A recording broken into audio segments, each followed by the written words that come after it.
site engineer over the last 15 years. I'll be talking about projects which I've worked on, which involve obviously the title, which is CBRE. This is not a thing of me attacking anyone who works for CBRE.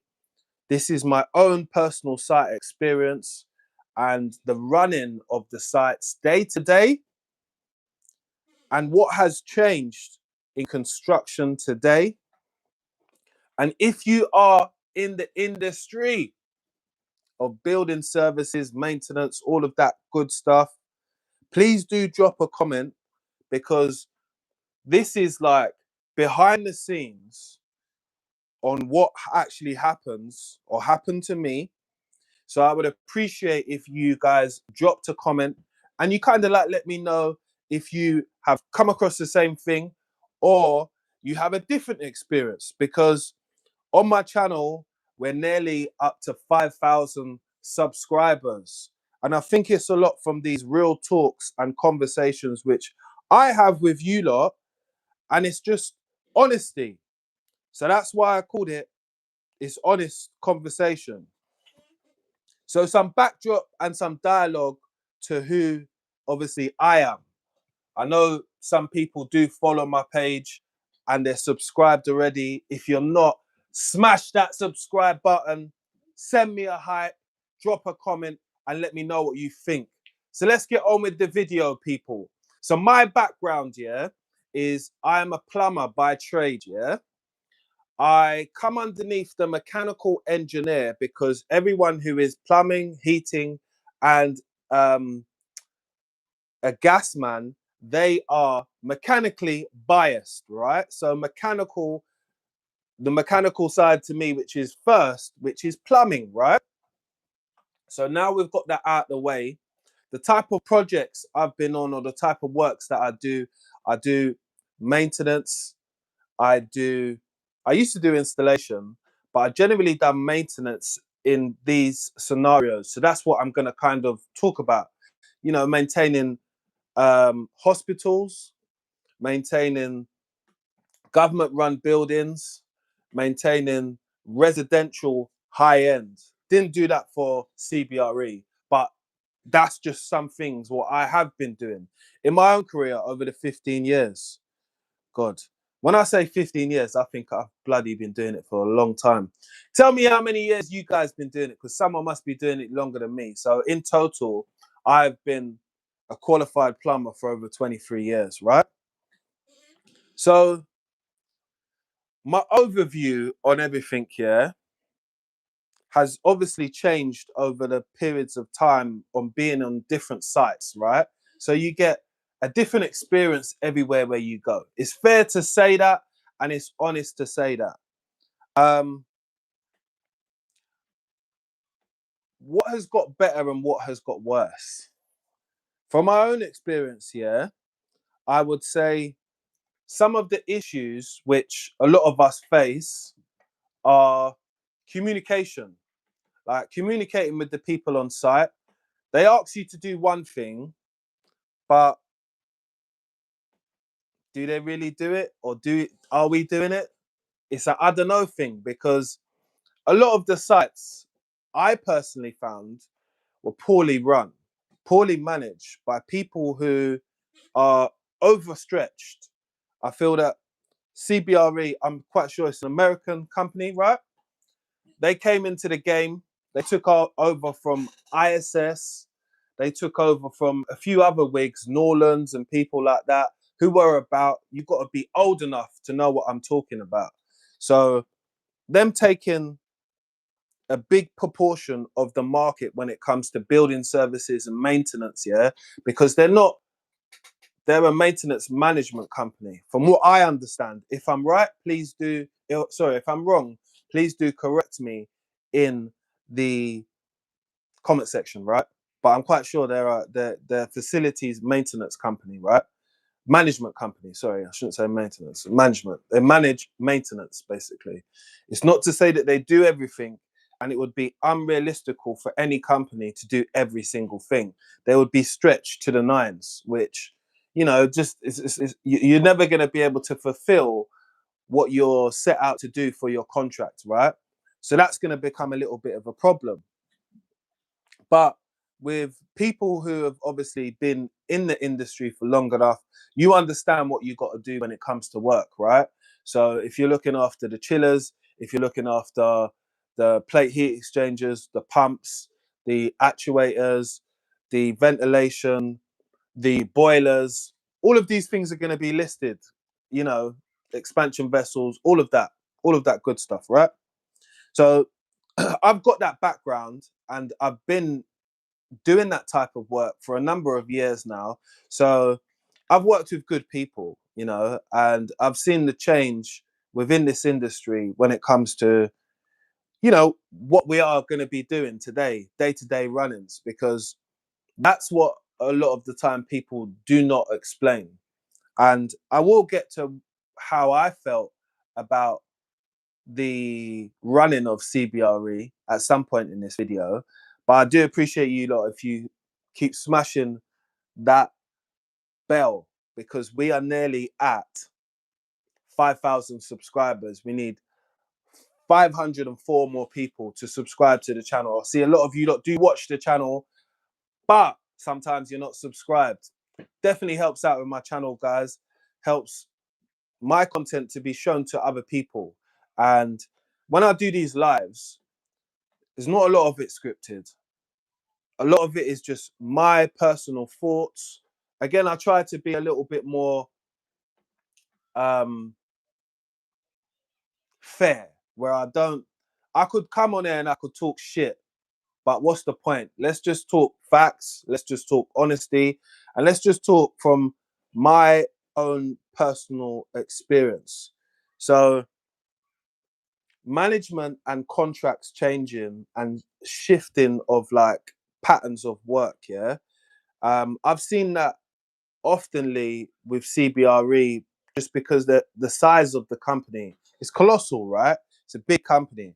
Um, the first few sites which I encountered through CBRE, I was very reluctant, because anyone who just does this domino effect within our industry, yeah, they don't know how to run the sites. They get rid of people who are kind of good people for the sites, and they bring in their own people, which might be for two reasons. Some people didn't want to go over into CBRE because the contract what they were getting was worse than the contract what they already had, and some of us know that like most people who are in construction and trades, yeah, they only stay in the job, and it's like a maximum of like, when it comes to unions and stuff like that, because that's what I've done the research on before. Those people only stay in it for like 17 years. That's a max, yeah. I've done over that time. So I probably stayed more than I was supposed to stay. But hey, I need a job, and I'm not in my 40s. So I'm not in my 60s neither. So I'm nowhere near the time to retire or to be able to kick back and say, let me not do that anymore. Um, how I feel about if it's got better or worse. For me, I've seen it get worse, because with a lot of volume of work, yeah, standards tend to slip. Um, some companies, yeah, have this like rolling around door. I mean, like they're always hiring. And to me, and as someone who else is looking for an opportunity, because that's what they say jobs are nowadays, an opportunity for you to grow, an opportunity for you to join the team, an opportunity for you to do X, Y, and Z. We just want the fucking money. That's all we want. We don't want the opportunity, because we're here already. You know what I mean? Um, I can't tell you what it's like for the ladder as it goes up, because I only know to the supervisor point, to like management point. And I would say that I've had about 3 or 4 managers within CBRE and my time working for different companies around that time. I did find most of the managers from CBRE was the worst ever that I personally come across. Whether it to be a level of communication, a level of understanding of what to do. The onboarding process was very simple and easy, but the vetting and stuff like that is always done from recruiters, agencies, and stuff like that. So they don't control. The agency will control like your right to work, um, and all your documentation, right? But that still has to get sent over to the HR for CBRE. And the HR with CBRE, I can only assume, and this is very recent actually, I can only assume that they are overworked because of they've got this engineers coming in and out, people coming in and out, people coming in and out, people come. That's their problem. They need to deal with that problem because eventually it allows people to have like a bad taste about you. And I've had one good experience. Let me talk about the good experience first, because I don't want to go into the bad thing straight away. So I had a manager from CBRE, yeah. This is when I used to work in that Pall Mall, yeah. Shout out people who know where Pall Mall is, right in the central. It's right next to Chocodero, if you used to remember a place what they used to call Chocodero, right? Piccadilly Square, right around the corner from there. And they took over a building. I had a manager, and he had like probably about 8 or 10 different sites, right? He would come in Monday to chat to me. Sometimes he didn't even come to the site because there was nothing really going on. Like I would like to think that I could manage most sites on my own with my experience when it comes to doing certain things, doing the maintenance, doing the PPMs, doing the reactive jobs, making sure that they get done. Like I told you at the beginning of this video, I'm a plumber by trade. So if we've got a leak on a pipe, I can fix it, I can sort it. If we've got an air handling unit which is not working, if there is a belt slipped, I can change belts.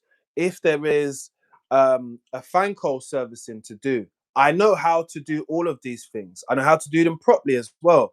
I once done all of the fan coil servicing on Heron Towers, and I used to work nights, and I really learned how to do it properly. You know, testing to make sure every unit is getting up to temperature. It does take a period of time. Again, most companies won't do something in detail to this because it's just a tick box. Let me say it to you like that. And I say it's a tick box because they don't factor in the amount of time which you need to do all of those fan coil units in a big building. And a big building like Heron Towers, it had 72 fan coil units each floor. And let's say there was over, I don't know, let's say there's over 40 floors. You do the maths, innit? Someone needs to be downstairs at the BMS seeing what unit doesn't reach temperature after 2 hours, if it's hot or if it's cold. And that way you can tell which ones have got the problems. You're going to change the filters and you're going to check the tray to make sure it's not blocked. Because if it's blocked and there's water running out of the tray, yeah, it's going to fall all over and it's going to cause a problem. That's how you do that, let's just say, right? And there's obviously in more detailed ways where you can do it and check how much flow you're getting from that meter itself. But you have to get another tool to do that. And to be honest, you know, you got to be deep in it to be doing that. That's more of like someone who really, really, really does that. But you're going to get a good scope of what you have to do. Given that said, yeah, I never had any problems from this manager when it came to telling me what to do on the site. His communication with me was very well, because again, like, you know, when people start to trust you when you're on a site, yeah, they're not checking up on you because they know that you can run the site yourself. And it was a one-man site as well, so it's not massive, yeah. I think that site had 7 floors and like 43 fan coils per floor, but some of them was rented out privately, so you'd only do the communal spaces, which is the front beginning bit where there might be 2 toilets or whatever, and then the rest those people deal with, but the other floors, the other 7 floors, you deal with, and you go in and you do any problems what they ask you to do, and it gets raised, the job gets dealt with, and so on and so forth, right? So my only problem or only little discrepancy what I had with that site was that one time a manager, this was the manager of the site, this person doesn't work for CBRE, they said that I was they said I was an aggressive black man towards this other white man who worked for CBRE. His name was Tom. I remember him, yeah. And I asked Tom about it, and Tom said, you know, I'd never say that about you. Why would I say that? You're like the best person who works for me. Why have I got a reason to say anything like that? And that led me to say that, you know what? Anywhere where you go, yeah, there can be dickheads. Because that's what she was, a dickhead. And I let her know that she was a dickhead. Because I called Tom instantly, said, Tom, put him on loudspeaker. Why did you say this about me for? Because we don't have no problems. And he said, look, mate, I never said that about you. She said that. She's just chatting shit to you. Cool. Kudos. We are cool. And that didn't give me a bad or sour taste to go to any other CBRE sites later down. So I did eventually. I went to another CBRE site. I can't actually remember what the next one was, but let's say I went to one which was over Northwest, and I remember this one near Collingdale. So I work all over London, yeah. So I went from West End to Collingdale, which is Northwest London, to West London. Cool. I'm at the site. CBRE are taking over the site. Um, I had a supervisor who came in and brought his guitar into the workshop and started playing a song. And I thought to myself, what the fucky? What the helly? You've brought your guitar on your back all the way to work to show grown men that you play a guitar. This has got nothing to do with work. I was I was shocked because one, we're not here to listen to your guitar, big man. We are not here for that shit. We're here to work. And we've had steam boilers at this place. So it's very critical that we keep the site running, right? So if the hot weld is empty, the the boilers can't get any new steam, and like it becomes a big problem. You can have a shutdown because you have no heating. Do you get it? That's the only how we get the heating, right? And I learned a lot of things with working with autoclave engineers. There was a guy that came there, African guy, I can't remember his name, lovely guy, showed me the ropes and really helped me because previously before that I'd worked on things like cooling towers and stuff like that, which is a rarity within this building services spaces. And I'm very thankful that I was able to work with someone like that. I met a BA engineer who come out and they service these types of things. So I learned a lot about the reservoir. I learned a lot about the manifold as well. I done a video time ago, yeah, with World Plumbers where I showed the manifold which was made to be able to put the bromine levels into the cooling tower, right? And how I would obviously test the bromine levels, which is in the reservoir, which is the middle bit of the cooling towers. You have to open like a hatch and not go inside there because it's quite big. Basically, you put these tablets inside there, and the tablets dissolve inside the water, and it will balance out the bromine and stuff like that. Anyway, that was a separate job, but the skills which I learned from all of these different places allowed me to kind of be a very confident engineer because I'm a full-blown plumber at this point, way before I understood everything what to do with heating systems, ventilation, all of that. I'm fine with it. I mean, someone could question me on it and I wouldn't have any problem talking about it. But I found that the people at this second site, they didn't want to fix shit. when I come to work, yeah, I'm the type of person who I enjoy fixing stuff. I know that there's fucking problems. Like that's why I'm here. And I like to get on with work. I don't like to pussyfoot about stuff and oh, we need materials and oh, let's get these all materials what we need so I can do X, Y, Z, Z, Z. I can do all of these jobs, right? If we have the materials, but if we don't have the materials, we can't do fuck all. And what I found at that site was then there was no fucking materials. So how could you do any maintaining with no materials? You don't have no spares. We don't have no stock. Like we're not there changing light bulbs. And I found that some of the sites kind of ended up being like babysitting, changing light bulbs, doing nonsense things when even as a qualified tradesperson, you knew that these things had to be done. And it was kind of like a kick in my teeth because I thought, that's not what I come here for. I come here to be able to learn something I didn't know. That would be a good thing. But to also do stuff. You know, I purposely come to work with my tool bag every single day so I can do work. And the not doing work was kind of like, well, I don't want to just be sitting here doing fuck all because that's what we was doing a lot of the time and telling them the same things as what was going on before. You have a record, you have PDAs. So you got this handheld computer where you put in your notes on jobs. If I have got enough time to copy and paste the same notes as before, and the PPM, which is a planned preventive maintenance, that's what PPM stands for, planned preventive maintenance, yeah, isn't being updated and no one isn't reading it, on the other side, I might be thinking to myself, I've sent you this last month, the same PPM come up for the same unit the next month, and you've done nothing.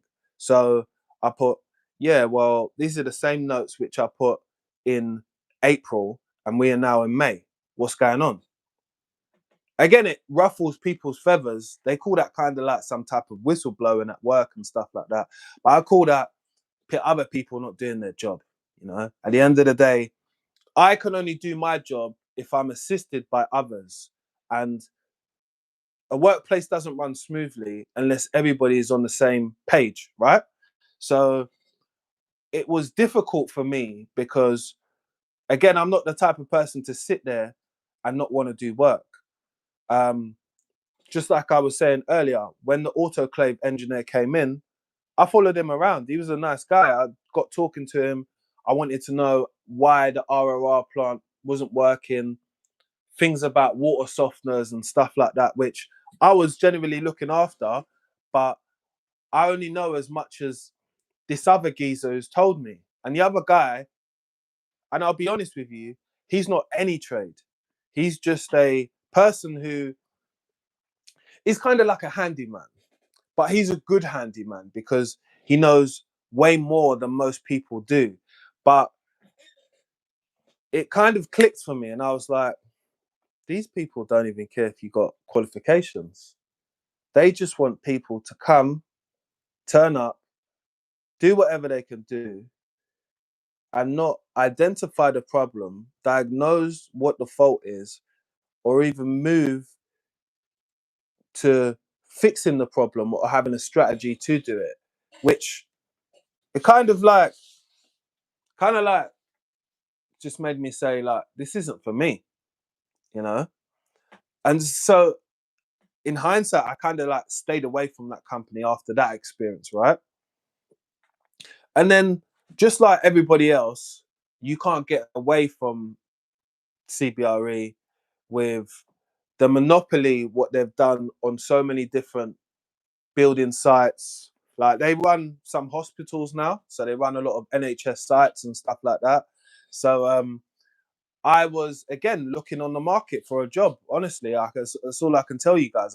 I've said it to you before that I look for jobs on the market with things which come underneath my trade. So as a mechanical engineer, being in hospitals and hospital environments, which is classed as a critical environment, I've had a lot of experience. I've worked at a lot of different hospitals. Um, if you've ever watched 72 Hours at Work with me, it's on my page as well. That's me working at hospitals. And again, I kind of enjoy those environments at times because they're critical, you know, like they've got things going on. You're not always going to be sitting about. There's fucking shit going on. Stuff always happens inside hospitals. You got theaters and stuff like that. So you need to make sure the AHUs are working. You need to make sure the temperatures in like burn units are a certain temperature, because if people are suffering from burns and scalding, yeah, you need to make sure that temperature is a certain degrees. I can't remember off the top of my head, yeah, but it needs to be a certain degree so people's wounds can heal. Something for you what you didn't know. Make sure you subscribe, people, man, because again, I keep telling you, these videos are done off the top of my head, but my channel is never just about plumbing and how to do, and oh, if you do this, you do that, you do that. Everybody knows that you can do that, innit? You got shitloads of people doing that, but I'm giving you real life experience with real talk. Again, my videos are not scripted. You only saw me look at my phone at the beginning because I wanted to get the intro right. But other than that, this is me just chatting. Let's carry on going. Just keep subscribing. I've got to tell you that. There's people on now. I want to see the amount of people who's on now. Smash that like button as well, because this helps with my video. Thank you. Let's go. So another hospital environment pops up. I have the experience to be able to get into that hospital with my CV because it's very good, right? And I'll be honest with you. So I have the interview, right? Smash the interview. Come there, they want to see me face to face. I do my research because I'd previously been at that hospital before, prior to CBRE even having the contract. So I've got knowledge of the hospital and the environment. I've got experience of the critical environment, and I aced the interview. They really like me. Come down, let's have a walkthrough, and the manager will tell you about the day-to-day sites, and we will run a quick synostics. I don't know why I said that. A quick questionnaire about certain things inside. Oh, I said, so you got oil boilers, or you got steam boilers? Do you do this and do you do that? We don't look after the steam boilers. We just look after this part, Jason. All right, cool. So now remembering obviously all my answers correctly, right? So they asked me, what does an actuator do on this here? What it does, it opens and closes, it does this, it does that. What is this? This is a bellow, blah blah blah. Could you tell me the difference between they had like FCU, yeah, and they said to me, oh, could you tell me the difference in where's the where's the where does the chilled water come in and where does the hot water come in, right? AHU, sorry. They said, where does the chilled and where does the hot come in? I showed them where that is. How would you adjust that? Right. I showed them how would you adjust the temperature if it wasn't working. What would you do first? If there was a steam leak, what would you do? And I explained what I would do. And then they was cool with it, right? So we looked at chillers on the roof because they've got a lot of most hospitals have got a lot of plant room on the roof because it's space. You need a lot of plant to run a hospital, right? So I'm showing them where the compressor is on that. I'm showing them what I know. I don't know a lot of stuff on chillers because there's so many different ones, right? So we just go through it. Cool. They're like to me, we really like you. We want you to start. Cool. I'm like, right. I have to wait. And I say I have to because I don't have any other job opportunities at the time. I've waited 5 weeks in total with no contract, with sending over my details, acing the interview, coming there face to face and having a conversation with them, telling them that I am interested within the job and I'll be happy to work here. Cool. After the 5 weeks, I've called them one day and said, look, I haven't got any headed paper from you saying that you offered me the job. I need that because it's just like a guarantee. Do you know what I mean? Oh, okay, we're working on it, we're working on it, we're working on it. In 2026, to wait 5 weeks for even headed letter of a confirmation is ridiculous. It's a whole month of not working, but you've got a job, but you haven't got a job. Which one is it? And I said, by the end of today, today's Friday, I need the headed paper and, for you to tell me when I'm going to start. Because at least during that time, I can find another job. I understand that onboarding systems nowadays are not easy. You got to do all this right to work. You got to do an onboarding if you do. And there might be some type of platform which is online, which screens you, or you do e-learning and stuff like that. I'm all okay with doing those things, because I know about my own trade. I know about how to operate safely. And I understand that all companies have got different onboarding processes, right? But I'm just willing to be there because, again, I can't lie to you guys. I need the job at the time. Goes on, goes on. So I said, look, mate, give me a shout by the end of the day because I need to know what I'm going to do because it's been a month now. And if you haven't got it by Friday, I'm going to have to move on. I started to tell them I got kids. I ain't got no kids, people, but it's an excuse which I use a lot. Yeah. Tell them that you got 5 kids from 5 different women and child support's killing your ass. Your insurance is killing your ass. Everything is killing your ass. I ain't got jack shit. I ain't got none of them things. But I'm trying to pour on empathy, which most working people would understand, which is I have kids. I have other people relying on me. I have bills to pay. I've went out of my way to have this interview. I've made time for you on a Teams call, which has been an hour. You was chatting shit. You was just chatting shit about yourself. It was cool.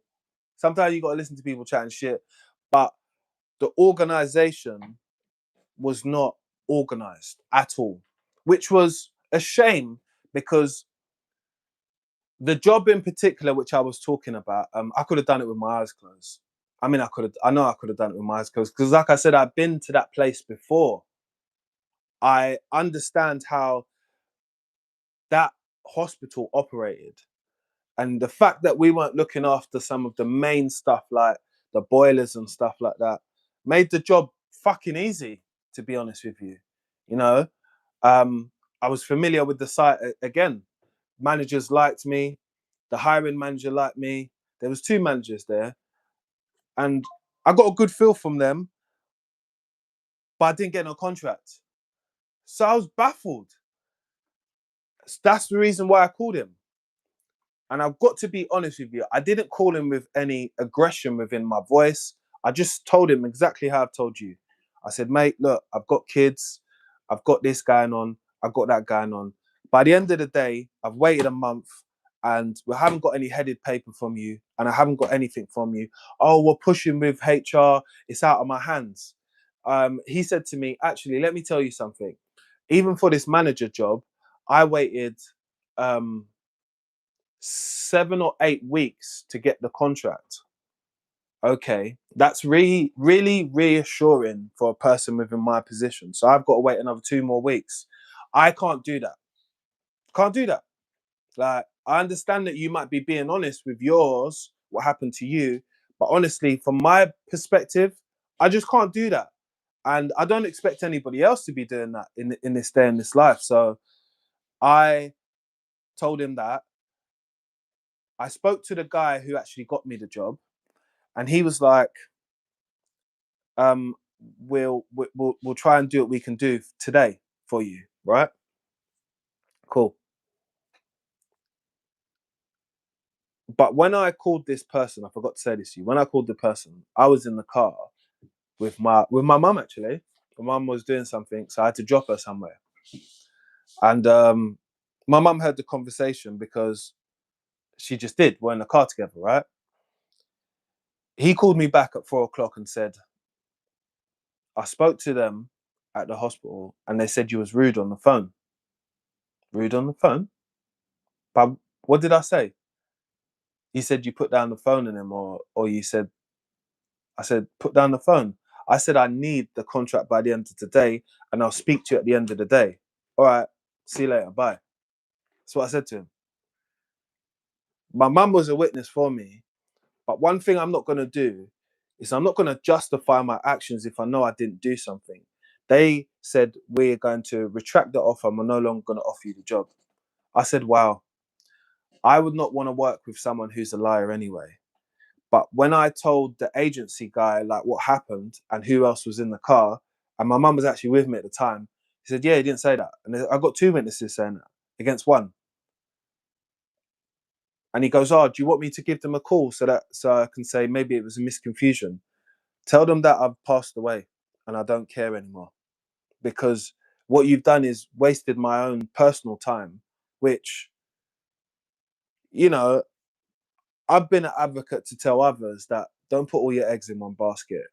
And I will be honest, in a time of desperation, sometimes you do these types of things. You put all your emphasis, all your energy into one job just to try and get it. And I didn't at the end of the day. That's my honest thing. What happened to me? I didn't get the job, but I didn't come away from there feeling like I was unemployable or, you know, they done something terribly wrong to me. It's just that they maybe they wasn't as interested in me as I was interested in the job. I'm not really sure.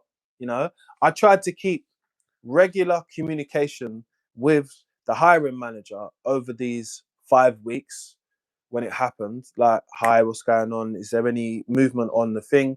Do you know if HR are any closer to sending me out the contract? Because you shouldn't, in my eyes, interview people, bring them down, offer them the job, and not give them the contract. Because it seems like you're just trying to get a longer lunch break at work. That's what I kind of worked it out to be. You're trying to get a longer lunch break by seeing loads of different people so you can just chill, not do any work. Um, I know that every site for CBRE is probably not the same. Some people have probably some really good things to say about them. But my experience in this scenario, it was it's gone from worse to worse to worse. You know, from the guy playing the guitar at work, not knowing about anything. Like there was another thing with that guy, but he told me he was an electrician one time. The same guy who was playing the guitar at work, yeah. And he had to take a cover off of a pump, and it was like a three-phase pump, yeah. So he asked to use my screwdrivers for some whatever reason. The way he held the screwdriver, I knew this man is not even an electrician. And I didn't say anything about it at the time because I honestly, it's not my business if you're an electrician. If you're not a qualified electrician and you've told other people you are, you know, I'm not going to ask to see that guy's qualifications. I don't really care. I'd care that you are not working around me unsafely because I know that if you can't hold the screwdriver properly, I know you don't have any awareness of what to do to work safely. And as long as it's not affecting me, I'm not a whistleblower to be like, "Ooh, he done this," and "Ooh, he doesn't know that." Nah, no, no, no, no, no, no, no, no. Remember, I'm not fucking with the guy that thinks that he's fucking Mick Jagger by bringing his guitar to the work. I've already realized at this point, by you bringing your guitar and asking grown men to sit in a meeting while you play a guitar, a song what you play to your son, to grown ass men, I'm in the wrong room. Yeah, it's not you, it's me. Yeah, I need to take myself out of it. And up to now, it has very much stopped me from going for any type of jobs with that name what pops up. Just because I personally have to have better experiences or I either know people who have been on these specific sites or sites by CBRE where they've had good experiences. You know, I can't tell you that I have. I can tell you, I told you about the first one at the beginning of this video, and then the rest has been book downhill. Sad, because I know that 3 sites is not a great way for me to sum everything up. But like I said, West End, good site. Come down to Northwest, shit site. Man's playing the guitar. Third site, again, that was in Northwest as well. That was in Acton. You know, I don't care about telling people where they were. This is in Acton by it was a hospital in Acton next to the Scrubs. Yeah, yeah. Like I told you, I tell honesty with my shit, and I don't care if people work there and they see the video. I just really don't care, innit? Because this is my personal experience. I'm not trying to speak down of them. I'm just trying to tell you what happened to me, because we have a lot of young people getting into this industry, and you see one thing which we possess as the adults and people who can help our next generation is the honesty. From your 16, 17 year, you know when someone else is telling a lie or what sounds like a lie. So that's why when I make these live videos, I do not leave out details, because I'm not interested in telling anything which can be picked up as a lie, or that didn't happen, or he didn't tell us specifics, so we don't know where it is. Told you Pacifics of all places. Again, I'll always say management at any level, when it comes to construction, building management, they have to be understanding of the quality and the standard of the people who work there, because you work as a team. The manager doesn't do the hands-on job. I uh, like as a tradespeople like myself, they don't. Not to say they don't know how to, but they've moved away from the tool so far that they don't know where their fucking tool bag is. I know where my tool bag is. It's behind me. Hey, you can see it in the background. I took out my tool bag yesterday, today. Like, it's with me regularly. But I just feel that that company in this entirety has kind of grown too quickly, and not took on a lot of the cultural things of sites on how to do stuff when it comes to managing the maintenance, which all of these sites need.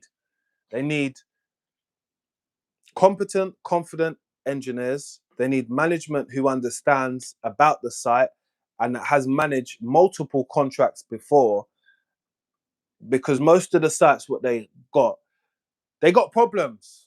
I'm not gonna lie to you, you know, like all sites have got problems, whether it's efficiency, whether it's making sure they do the PPMs, whether it's making sure getting through the backlog of reactive jobs. It can all add up to a day's work. And I guess, unless you only work together, is the only how you're going to get all these things done. But I find that a lot of these sites are not working together. People are tending to, you know, this manager thinks he knows best. You was an electrician like 20 years ago. Like you ain't even got an 18th edition. I'll be honest with you. You know you haven't, you know, but you're telling other electricians how to do something when you're not up to standard or up to par to what is the industry standards. You haven't got AM1. You don't have any of those qualifications. You know, you've got the management qualification, but not the other stuff. I know that. You know that. We know that from when I talk to you. Do you get it? But I'm not supposed to question you about these types of things. Anyway, you get what I mean. But my experiences are my own. But with these honest, open conversations, I always ask my audience to be able to add in what they think about it, because these are my experience, guys and girls. Your experience might be very different to me. So I would like to know what you've been through, and if you feel that CBRE as a company has helped with the construction building trade and added value, you know, um, because those sites which I've been through was a downward slope. So there's people on right now. What I'd like you to do is like the video because we've been on for 45 minutes. Remember, my channel is just about to hit 5,000 subscribers. And I need you to support my videos because my videos are just honesty. It's 15 years of experience in building services, maintenance, West End, West London, Northwest. I work in most environments. So I try to make these videos honest and open for people who are possibly going into this realm of work, because not everybody goes down the maintenance side of things. Do you know what I mean? A lot of people go in the install.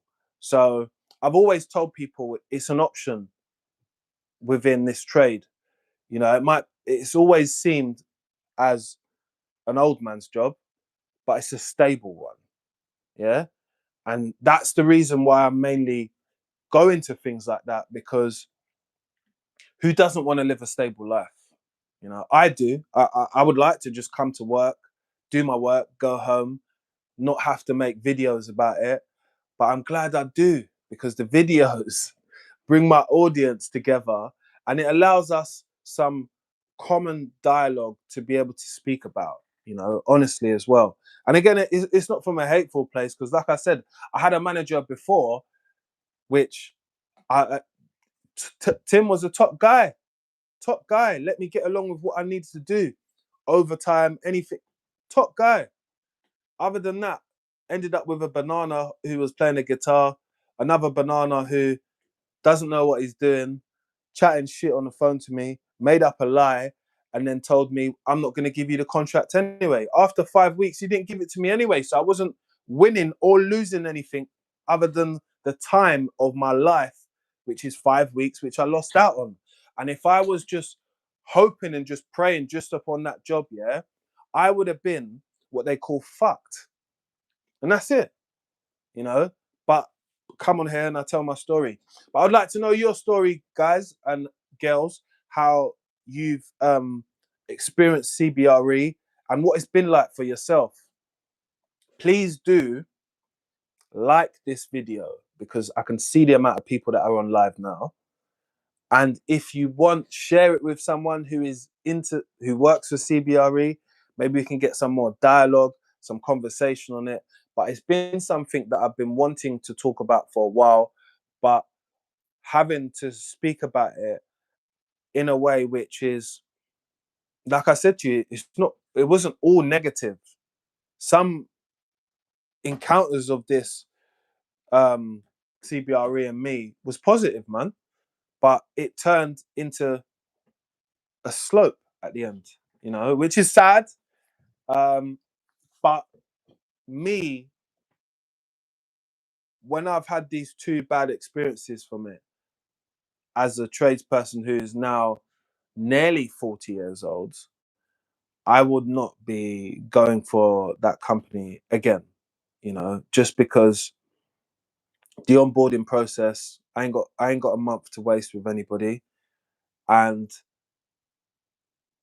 I see the quality of contract managers and managers from there just slipping and slipping. You know, it's not getting better. So, like the video, share it with someone who works in CBRE, ask them what they think, and drop a comment, because my conversations about you engaging, I've given you the story now, I've given you the full backdrop. So it's just about you guys, if you want to engage with it, which I think will be this is an interesting video, you know. I think you should engage in it. So drop a comment, let me know what you think. Other than that, people, be good, have a great day. Subscribe to the channel, because I told you before, we are only 504 people away from 5,000 subscribers. I didn't know that I would be saying that this time this year, but I'm smiling because I've realized that my honest conversations, and when I do sit down and speak to you guys, I take time. I take time to do all of these things, and you got to understand it's never from a full negative point of view, because again, I had some good experiences from it, but eventually, over the time leading up to the last job what I got, it got negative. And the last job what I got offered, which I never got the contract for, what I was telling you about at the end, that was this year. That was in April. That's how recent it was.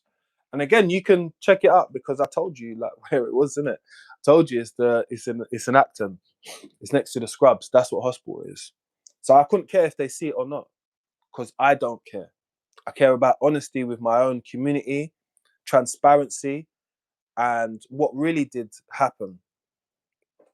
I got receipts as well, so I don't do videos where I start showing you my phone, because I can show you their email addresses, but why do that to somebody? It's not the point of the video. But I want you guys to like, share, subscribe, and check out the rest of my videos as well, people. Hope you have a great day. Enjoy, be positive, learn from your own mistakes, just like I do. Be transparent, because that is a part of you growing up. Evolve as well as an engineer, a person, a dad, a mum, a child. Evolve. You know, life's going to throw you into rooms which make you uncomfortable.